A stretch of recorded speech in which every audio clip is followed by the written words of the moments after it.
அவுதுல்லாஹி மினஷ் ஷைத்தானிர் ரஜீம். பிஸ்மில்லாஹிர் ரஹ்மானிர் ரஹீம். அன்பார்ந்த நேயர்களே, பலஸ்தீன் மீட்பு போர் 418வது நாளில் பல திருப்பங்களை கண்டிருக்கிறது. அது 2வது நாளாக ஹிஸ்புல்லாவுக்கும் இஸ்ரேலுக்கு நடந்த சண்டை லெபனான் வழியாக ஒரு முடிவுக்கு வந்திருக்கு. லெபனானுடைய ஒரு எக்ரிமெண்ட் என்ற பெயரில் ஒரு தற்காலிக முடிவுக்கு வந்திருக்கிறது. இது 60 நாள் சீஸ்ஃபயராம், போர் நிறுத்தம். அதில் இஸ்ரேல் ஒரு தோல்வி மனப்பான்மையோடு இருப்பதால் அதற்கு திருப்பி தாக்கு உரிமை இருப்பதாக அந்த எக்ரிமெண்டோடைய ஒரு பகுதியும் சொல்லுகிறது. இதில் யார் வென்றார்கள் என்பதை விட மக்களுடைய கருத்துக்கள் எப்படி போய்கொண்டிருக்கின்றன என்பது முதலில் இடம்பெறுகிறது. லெபனானிலிருந்து சிரியாவுக்கு போனவர்கள் குதூகலத்தோடு லெபனானுக்கு வருகிறார்கள். தெற்கு லெபனானிலிருந்து இடம்பெயர்ந்தவர்கள் கைகளை தூக்கி கொண்டு விக்டரி சிக்னலை காட்டிக்கொண்டு அந்த பகுதிக்கு வருகிறார்கள். குறிப்பாக சதன் லெபனானுக்கு சில பகுதிகளில் நீங்கள் வரவேண்டாம் என்று இஸ்ரேல் எச்சரித்திருக்கிறது. அதையெல்லாம் தூக்கி அந்த பக்கம் போட்டுவிட்டு ஒரு வெற்றி முழக்கத்தோடு வந்து கொண்டு இருக்கிறார்கள். இந்த வெற்றி முழக்கம் எந்த அளவுக்கு போயிருக்கிறது என்று சொன்னால், தோற்று போய்விட்ட இஸ்ரேலிய இராணுவத்திற்கு வெறுப்பு வந்து அந்த வெற்றி முழக்கங்களை அடக்கியாக வேண்டும் என்று துப்பாக்கியால் சுட்டு இருக்கிறார்கள். யாரும் காயம்பட்டதாக தெரியவில்லை. இவர்கள் துப்பாக்கியால் சுட்டவுடன் அவர்கள் இஸ்ரேல் கொடியை எடுத்து எரித்திருக்கிறார்கள். ஆகவே நத்தியானுக்கு இப்பொழுது இருக்கின்ற பிரச்சனை இந்த வெற்றி உல்லாசம் இவற்றை அழிக்க வேண்டும் என்பதுதான் என்று சொல்லுகிறார்கள். ஆனால் நியாயமான ஒரு பார்வையில் என்ன படுகிறது என்று சொன்னால், லெபனானுடைய மக்களிடம் இருக்கின்ற அந்த முறையில் ஃபீலிங் எம்போல்டன்ட் நார்தன் தெற்கு லெபனானிற்கு வரக்கூடிய மக்கள் ரொம்ப நம்பிக்கையோடு நெஞ்சுரத்தோடு வருகிறார்கள். Feeling emboldened, confident and victorious. வெற்றி பெற்று விட்டோம், நமது எதிரிகளை ஒன்றுமில்லாமல் ஆக்கிவிட்டோம் என்ற எண்ணத்தில் வருகிறார்கள். இது வெறும் கோஷமாக இல்லாமல் அவர்கள் ஒரு வெற்றி விழா என்று சொல்லக்கூடிய அளவுக்கு வருகிறார்கள் என்பதை விட, இஸ்ரேலுடைய எச்சரிக்கையை தூக்கி தூரை போட்டுவிட்டு தைரியமாக வந்து சதன் லெபனான் என்று சொல்லக்கூடிய தெற்கு லெபனானில் குடியேற வந்திருக்கிறார்கள்.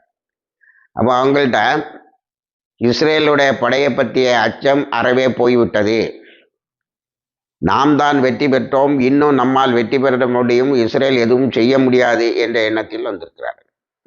இதை மாரிவ் என்ற பத்திரிகையும் அரஸ் என்ற பத்திரிகையும் சொல்லுகிறது. எந்த அளவுக்கு போய்விட்டது என்று சொன்னால், நத்தியானுவை எல்லாரும் காரி உமிழவே என்னை அமெரிக்கா அச்சுறுத்தித்தான் இந்த ஒப்பந்தத்தில் கையெழுத்து போட வைத்தது என்று சொல்லியிருக்கிறார் நத்தியான்ஹூ. அமெரிக்காவினுடைய அச்சுறுத்தலையும் ஐக்கிய நாடுகள் சபையினுடைய அச்சுறுத்தலையும் ஐசிசியுடைய வாரண்டையும் வகை வைக்காத நத்தியான்ஹூ திடீரென அமெரிக்காவுக்கு பயந்ததாக சொல்வது அவர் உண்மையிலேயே ஹிஸ்புல்லாவுக்கு பயந்து விட்டார் என்பதை எடுத்து காட்டும். இனி இந்த பக்கம் சற்று திரும்பினோம் என்று சொன்னால், போர் நிறுத்தத்தின் ஒரு பகுதியாக வடக்கு இஸ்ரேலில் குடி பெயர்ந்து போன மக்களை இங்கே வர வைக்க வேண்டும். அதுதான் இந்த ஒப்பந்தத்தில் இஸ்ரேலுக்கு கிடைக்கக்கூடிய ஒரு லாபம். அந்த வகையில் நாங்கள் ஹிஸ்புல்லாவை அழிப்போம், லெபனானில் ஒரு பஃபர் ஸ்டோன் என்று சொல்லக்கூடிய பாதுகாப்பு வளையத்தை உருவாக்குவோம், அதன் பிறகு இந்த மக்களை இங்கே கொண்டு வந்து குடியமர்த்துவோம் என்பதெல்லாம் தோற்று கடைசியில் ஒரு ஒப்பந்தத்தின் வழியாக அந்த மக்களை இங்கே கொண்டு வரலாம் என்று இருக்கிறார்கள். ஆனால் அந்த மக்கள் யாரும் வரவில்லை. அதை சித்தரிக்கின்றவர்கள் ஃபெமி அவர்கள் ஒரு மாதிரி ஒரு ஏக்கத்தில் இருக்கிறார்கள், போக வேண்டுமா அந்த இடத்துக்கு என்று. இந்த 418 நாள் நடந்த இந்த போரில் ஹமாஸ், ஹிஸ்புல்லா, ஹூத்திஸ் இவர்களுடைய சாதனை என்னவென்று சொன்னால், அந்த மக்களெல்லாம் ஆக்கிரமிக்கப்பட்ட இஸ்ரேலிய மக்களெல்லாம் ஆக்கிரமிக்கப்பட்ட பூமியில் நாம் இருக்கிறோம், இது எப்பொழுது வேண்டுமானாலும் தாக்கப்படலாம் என்ற உணர்வோடு இருக்கிறார்கள். அதனால் அந்த இடங்களை காலி செய்கிறார்கள். நான் சொன்னேன் தானாகவே, நேற்று சொன்னேன் தானாகவே 1,17,000 பேர், எதெல்லாம் இஸ்ரேலுக்கு பாத்தியப்படாத இடம் என்று ஐக்கிய நாடுகள் சபை சொல்லியிருக்கிறதோ அதிலிருந்தெல்லாம் வேகமாக வெளியேறுகிறார்கள். இப்பொழுது நிலை என்னவென்று சொன்னால், இஸ்ரேலுடைய எந்த பகுதியும் பாதுகாப்பாக இல்லை, லெபனானுடைய எல்லா பகுதியும் பாதுகாப்பாக இருக்கிறது. பல நாடுகள் அந்த இடிபாடுகளை சரி செய்வதற்கு பணம் தருவதாக சொல்லியிருக்கிறார்கள். இஸ்ரேல் நான் மிடில் ஈஸ்டோடைய மத்திய கிழக்குடைய படத்தையே மாற்றப் போகிறேன் என்று சொன்னார். அதெல்லாம் கற்பனையாகவே இருந்து விட்டது. மிலிட்டரி பவரில் நான் உன்னை விட மிஞ்சி நிற்பேன், உன்னை அழிப்பேன் என்று சொன்னதும் எடுபடாமல் போய்விட்டது. ஆனால் ஒரு சரண்டர் வழியாவது அவர் நார்தன் இஸ்ரேலுக்கு, வடக்கு இஸ்ரேலுக்கு அந்த மக்களை கொண்டு வர முடியும் என்று சொன்னால் அதை அவர் ஒரு வெற்றி என எடுத்துக்கொள்ளலாம் என்று இஸ்ரேலிய பத்திரிகைகள் அவருக்கு ஆறுதல் சொல்லுகிறது.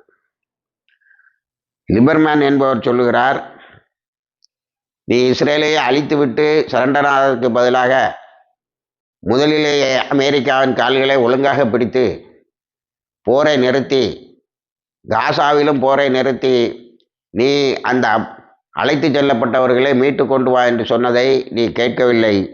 இப்பொழுது மிக கேவலமான ஒரு தோல்வியை ஒத்துக்கொண்டாய் என்று சொல்லியிருக்கிறார். அதோடு லிபர்மேனும் ஃப்ரைட்மேன் என்ற 2 முன்னாள் இராணுவ அதிகாரிகள் என்ன சொல்கிறார்கள் என்று சொன்னால், லெபனான் மக்கள், இந்த வடக்கு இஸ்ரேலில் இருந்து சென்ற மக்களை நீங்கள் வராதீர்கள், அங்கே நீங்கள் ஒழுங்காக வாழ முடியாது என்று சொல்கிறார்கள். இது நம்ம சொல்வதில்லை, லிபர்மேன் என்ற சியோனிஸ்ட், அவன் இஸ்ரேலி ஹோம் கட்சி என்று ஒரு கட்சியை வைத்திருக்கிறார். அதே மாதிரி இராணுவ அதிகாரி டேனியல் ஃப்ரைட்மேனும் இதே சொல்லுகிறார். அந்த மக்களும் வருவதற்கு ரொம்ப தயங்குகிறார்கள். ஆகவே ஒரு பக்கத்தில் உற்சாகமும் இன்னொரு பக்கத்தில் தயக்கமும் இருக்கிறது. இது யார் வெற்றி பெற்றார் என்பதை நமக்கு தெளிவாக சொல்லும். வடக்கு இஸ்ரேலில் இருந்து போன மக்களுக்கு இன்னும் ஒரு நம்பிக்கை வரவில்லை, இந்த இஸ்ரேல் நம்மளை பாதுகாக்கும், நாம் தைரியமாக போய் அங்கே குடியிருக்கலாம் என்பது. ஆக இந்த வகையில் நெத்தன்யாஹூ இன்னொன்றையும் செய்திருக்கிறார். 60 நாள் டைம் எடுத்து அவர் அங்கே இருந்து லெபனானுடைய எல்லையில் இருந்து மீண்டு வரலாம் என்பதை முழுமையாக பயன்படுத்துவார் போல தெரிகிறது. இன்னும் படைகள் அங்கே இருக்கிறது. நேற்று நான் சொன்னது போல லெபனானுடைய பிரசிடெண்ட், குடியரசுத் தலைவர், எல்லாம் முடிஞ்சுது, சீஸ்ஃபயர் தான் கையில் தாயிட்டல, நீ அங்கிருந்து வெளியே செல் என்று சொன்னால் அந்த படை நெத்தன்யாஹூவுக்கு ஒரு தைரியம் வரவில்லை, அங்கிருந்து நாம் வெளியே வந்துவிட வேண்டும் என்பதாக அவர் அங்கேயே தன்னுடைய படையை நிறுத்தி வைத்திருக்கிறார். அப்படியானால் வழக்கமாக கிறிஸ்துவுக்கு முன்னால் இருந்து ஆரம்பித்து இப்பொழுது வரைக்கும் ஒப்பந்தங்களை மீறுவது இஸ்ரேலினுடைய வழக்கம். அதை அவர்கள் செய்வார்கள் என நாம் எதிர்பார்க்கலாம். அதனால் மீண்டும் இந்த போர் வேறு ஒரு திசையை நோக்கி திரும்பலாம். இதனிடையே நாம் சொன்னது போல ஹிஸ்புல்லாவினுடைய துணை தலைவர், அரசியல் பிரிவினுடைய துணைத் தலைவர் ஒரு அறிக்கை விட்டிருக்கிறார். அந்த அறிக்கையில் நாங்கள் இஸ்ரேலை தலைகுனிய வைத்தோம், ஆனாலும் புது நிபந்தனைகள் சில நமக்கு எதிராக இருக்கிறது என்றே நாங்கள் கருதுகிறோம். ஆனாலும் காசாவில் போராடுகின்ற மக்களுக்கு நாங்கள் புது புது விதத்தில் உதவிகளை செய்வோம், எந்த நிலையிலும் உங்களை விட்டு நாங்கள் அகல மாட்டோம் என்று சொல்லியிருக்கிறார். அடுத்து ஹமாஸுடைய அறிக்கை. அவர்கள் என்ன சொல்கிறார்கள் என்று சொன்னால், உங்களுடைய தியாகத்தை பாராட்டுகிறோம், நீங்கள் எங்களுக்காக ஓராண்டு காலம் இஸ்ரேல் அடித்து துவம்சம் பண்ணினீர்கள், அது நாங்கள் நிதானமாக சண்டையிடுவதற்கு உதவியாக இருந்தது, உங்களுடைய வெற்றியை இறைவனிடமிருந்து வந்த வெற்றி என்று கருதுகிறோம், உங்களை வாழ்த்துகிறோம் என்று சொல்லியிருக்கிறார்கள். அடுத்தது ஈரானும் ஒரு அறிக்கை மூலம் சூப்பர் லீடர் சுப்ரீம் தலைவர் என்ன சொல்லியிருக்கிறார் என்று சொன்னால், அலி காமினி, நாங்கள் காசாவில் போராடுகின்ற மக்களுக்காக நிற்போம், பாலஸ்தீனை மீட்கின்ற வரைக்கும் இந்த யுத்தம் நடக்கும், இப்பொழுது சற்றே ஒரு ஆறுதல் கிடைத்திருக்கிறது. இதையெல்லாம் நாம் சொல்லிவிட்டாலும் இந்த எக்ரிமெண்ட்டுடைய சில பகுதிகள் ஹிஸ்புல்லாவுக்கு ஒரு பெரிய தலைவலியாகத்தான் இருக்கும் என்பதுதான் நம்மளுடைய கணிப்பு. ஹிஸ்புல்லா அதை எப்படி எதிர்கொள்ளும் என்பது மிகவும் முக்கியமானது. அது கண்டிஷன் நம்பர் 1 என்ன சொல்லுது என்று சொல்கிறார், Hezbollah and all other armed groups in the Lebanese territory will not take any offensive action against Israel. ஹிஸ்புல்லாவோ அது போன்ற வேறு எந்த ஆயுதம் தாங்கிய போராளி குழுக்களோ இஸ்ரேலை தாக்கக்கூடாது. இது எதை காட்டுகிறது? ஒரு டோட்டல் சரண்டர் இஸ்ரேல் அடைந்ததை காட்டுகிறது. அடுத்து இன்னொரு பெரிய விவகாரம் என்னவென்று சொன்னால், the official Lebanese security and military forces will be the only armed entity permitted to carry weapons or employ forces in southern Lebanon. அதாவது தெற்கு லெபனானில் லெபனானுடைய இராணுவம் மட்டுமே ஆயுதங்களை தூக்கி செல்ல முடியும். The official Lebanon security and military forces, அவருடைய இராணுவம் மட்டும்தான் will be the only armed entity, அவர்களிடம் மட்டும்தான் ஆயுதங்கள் இருக்க வேண்டும், மற்றவர்கள் யாரும் ஆயுதங்களை தூக்கி செல்லக்கூடாது. அதைவிட அழுத்தமான ஒரு நிபந்தனை என்னவென்று சொன்னால், all sale, supply or production of arms or arms related material to Lebanon will be under the supervision and control of the government of Lebanon. அதாவது ஆயுதங்கள் விற்பனை, உற்பத்தி, இவை எல்லாம் இனி தொடர்ந்து லெபனானுடைய அரசின் கண்காணிப்பின் கீழ் இருக்கும். யாரும் உற்பத்தி செய்யக்கூடாது என்று சொல்லவில்லை, ஆனால் அதை லெபனானுடைய அரசு பார்வையின் கீழ்தான் நடக்க வேண்டும் என்று சொல்லியிருக்கிறது. All illegal facilities involved in the production of arms and related materials will be dismantled. அதாவது ஆயுத ஆலைகளை டிஸ்மேண்டில் பண்ணிவிட வேண்டும், அழித்து விட வேண்டும், அல்லது அவற்றை குலைத்து விட வேண்டும் என்பது இன்னொரு நிபந்தனை. எ கமிட்டி அக்செப்டபிள், அதில் ஒரு கமிட்டியை போட்டு அதை நாங்கள் கண்காணிப்போம் என்று சொல்லியிருக்கிறார்கள். இஸ்ரேலுக்கு சாதகமான ஒரு நிபந்தனை அதில் என்னவென்று சொன்னால், Israel will gradually withdraw its forces from the south towards the blue line over a period up to 60 days. Israel மட்டும் பின்வாங்குவதற்கு 60 நாட்களை எடுத்துக்கொள்ளலாம். ஏனென்று சொன்னால் இஸ்ரேலுக்கு ஒரு நம்பிக்கை இல்லை, தன்னம்பிக்கை இல்லை.